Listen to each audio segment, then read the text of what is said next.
শুভ সন্ধ্যা বন্ধুরা, সকলে কেমন আছেন? আশা করি ভালো আছেন। সেই সঙ্গে বেঙ্গল সিভিল ইউটিউব চ্যানেলের পক্ষ থেকে সমস্ত বন্ধুদের জন্য রইল প্রীতি ও শুভেচ্ছা। বেশ কয়েকজন বন্ধুরা কমেন্ট করেছে সিভিল ইঞ্জিনিয়ারিং ইন্টারভিউ কোর্সের কীরকম হয়, কোন ধরনের হয়, এই বিষয় নিয়ে একটা ট্রফি করার জন্য। সেই সমস্ত বন্ধুদের উদ্দেশ্যে বলছি যে সিভিল ইঞ্জিনিয়ারিং ইন্টারভিউ কোর্সের কিন্তু সাইড বেসিক নলেজের উপর হয়, এটা মনে রাখবেন। আপনি যদি সিভিল ইঞ্জিনিয়ারিং ওয়ার্কিং সাইডে ভালো পারফরমেন্স করতে পারেন তাহলে আপনি অটোমেটিক যে কোনো ইন্টারভিউতে সাকসেস হতে পারবেন, এটা গ্যারান্টি।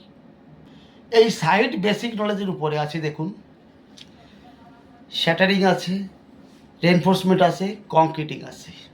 এর ভিতর থেকেই হবে। শ্যাটারিং থেকে বলছি, সিভিল ইঞ্জিনিয়ারিং ওয়ার্কিং সাইটে যে প্লাইউডটা ব্যবহার করি সেটা আপনার কোন কোন সাইজের পাওয়া যায়।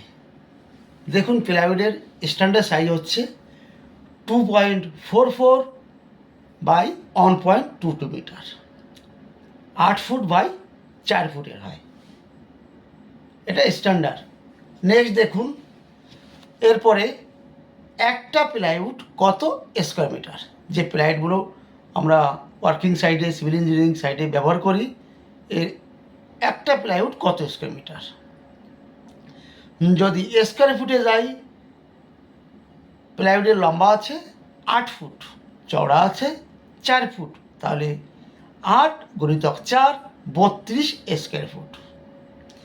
এবার স্কোয়ার মিটার যদি যাই তাহলে প্লাইউড হচ্ছে 2.99 মিটার, 2.44 মিটার ইন্টু 1.22 মিটার, তো দুটো মিলে হচ্ছে আপনার 2.97, অর্থাৎ একটা প্লাইউড 3 স্কোয়ার মিটার। এবার নেক্সট, 100 স্কোয়ার মিটার স্ল্যাব এরিয়ায় কয়টি প্লাইউড লাগবে? আমরা জানি একটা প্লাইউড কত স্কোয়ার মিটার, 3 স্কোয়ার মিটার, তাহলে 100 স্কোয়ার মিটার স্ল্যাব এরিয়ায় কয়টি প্লাইউড লাগবে ডিভাইড করে বেরিয়ে যাচ্ছে 33 নাম্বার। নেক্সট দেখুন, সিভিল ইঞ্জিনিয়ারিং ওয়ার্কিং সাইডে আমরা যে বাটামগুলো ব্যবহার করি, দেখুন, বোর্ড মেকিংয়ের ক্ষেত্রে যে বাটামগুলো ব্যবহার করি সেটা সাধারণত 2 ইঞ্চি বাই 3 ইঞ্চি আর লম্বা 8 ফুটের হয়, আর 3 ইঞ্চি বাই 4 ইঞ্চি, 3 বাই 4 আর লম্বা হয় 8 ফুট, সেটা আপনার ফুটিংয়ের সাপোর্টের ক্ষেত্রে হয়, বিম বটমের ক্ষেত্রে ব্যবহৃত হয়। আর 4 বাই 4 বাই লম্বা 8 ফুট যে বাটামগুলো ব্যবহার করি সেটা হেভি লোড যেখানে আসে ফুটিংয়ের ক্ষেত্রে সেখানে ব্যবহৃত হয়। এবার নেক্সট, 1 স্কোয়ার মিটার মেকিং করার জন্য, অনলি ফর মেকিংয়ের জন্য কত গ্রাম খিলা বা নেইস লাগে? 1 স্কোয়ার মিটার অনলি ফর মেকিংয়ের জন্য 100 থেকে 150 গ্রাম খিলা লাগে বা নেইস লাগে। এইবার মেকিং অ্যান্ড শ্যাটারিংয়ের জন্য 1 স্কোয়ার মিটার এরিয়ায় লাগে 200 থেকে 250 গ্রাম। এবার নেক্সট, বাইন্ডিং ওয়্যার, আমরা রডের কাজ করার জন্য যে বাইন্ডিং ওয়্যারটা ব্যবহার করি, 1 টন রেনফোর্সমেন্ট রড বাঁধার জন্য কত কেজি বাইন্ডিং ওয়্যার লাগে, তার লাগে, সেটি লাগে আপনার 7.5 থেকে 8 কেজি, এগুলি মনে রাখবেন। নেক্সট, বিমের টপের রডের ল্যাপিং বা জয়েন্ট কোথায় দিতে হয় এবং বটমের রডের, বিমের বটমের বা নিচের রডের ল্যাপিং বা জয়েন্ট কোথায় দিতে হয়? বিমের টপের রডের ল্যাপিং দিতে হয় বিমের মাঝখানে, আর বিমের নিচের রড বা বটমের রডের ল্যাপিং দিতে হয় বিমের সাইডে L/3 হিসাবে। নেক্সট দেখুন, এবার কলাম স্টিল, কলামের রডের ভার্টিক্যালে যে রডগুলো লম্বা থাকে তার ল্যাপিংটা কোথায় দিতে হয়? একদম ক্লিয়ার অ্যান্সার, বিমের ভার্টিক্যালের ল্যাপিং কখনো বিমের ভিতরে বা স্ল্যাবের ভিতরে দেওয়া যাবে না, আর যেখানে দিতে পারেন এটা দেখতে হবে ল্যাপিংটা যেন বিমের ভিতরে বা স্ল্যাব বা ছাদের ভিতরে না আসে, আর আপনি যেখানে খুশি সেটা দিতে পারেন। এটা মনে রাখবেন। দেখুন D shuttering time. D shuttering time বলতে আপনার গ্রাউন্ড বিম, প্লিন বিম, কলম এগুলো ডি শ্যাটারিং করতে হয় আপনার 12 আওয়ার্স, 12 ঘন্টা পর করতে পারেন।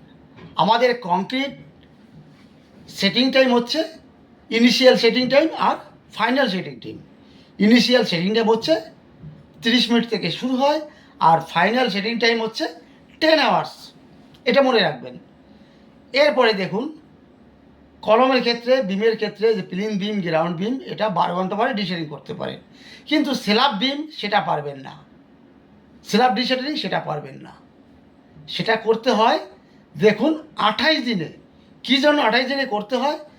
আমাদের কংক্রিটের কিউব টেস্ট হয় একটা 7 দিনে আর একটা হয় 28 দিনে। দেখা গেল 7 দিনের কিউব টেস্ট ফেল করলো, তখন আপনার 28 দিন পর্যন্ত কিউরিং করে যেতে হবে। এটা ক্লিয়ার? প্রত্যেকটা ইঞ্জিনিয়ার ভাইদের বলছি যে আপনারা সিভিল ইঞ্জিনিয়ারিং ওয়ার্কিং সাইডে যে চেকলিস্টগুলো আছে সেগুলো ফলো করুন। প্রত্যেকটা চেকলিস্ট ফলো করুন, তাহলে আপনি অবশ্যই সাকসেস হতে পারবেন। ওখানে কি কি আছে দেখুন। যেরকম দেখুন যে আপনার প্রজেক্টে যে কংক্রিটটা হবে, কংক্রিটের গ্রিড কত আছে, তারপরে যে কলমের বিমের কভার কত, কলমের কভার স্ট্যান্ডার্ড 40 mm, 40 mm। এইবার বিমের কভার হচ্ছে 25 mm, R স্ল্যাবের cover 15 to 25 mm। এটা মনে রাখবেন। আমরা সকলেই জানি 1 বস্তা সিমেন্ট 50 কেজির হয়, তাহলে 1 বস্তা সিমেন্ট কত কিউবিক মিটার, সেটা কিভাবে ক্যালকুলেশন করব? দেখুন 1 বস্তা সিমেন্ট 50 কেজি আমরা সকলেই জানি, কিন্তু সিমেন্টের ডেনসিটি কত? 1440 কেজি পার কিউবিক মিটার। এবার দেখুন আপনি 50 কেজি সিমেন্টের সঙ্গে 1440 ডিভাইড করবেন, তাহলে ক্যালকুলেশন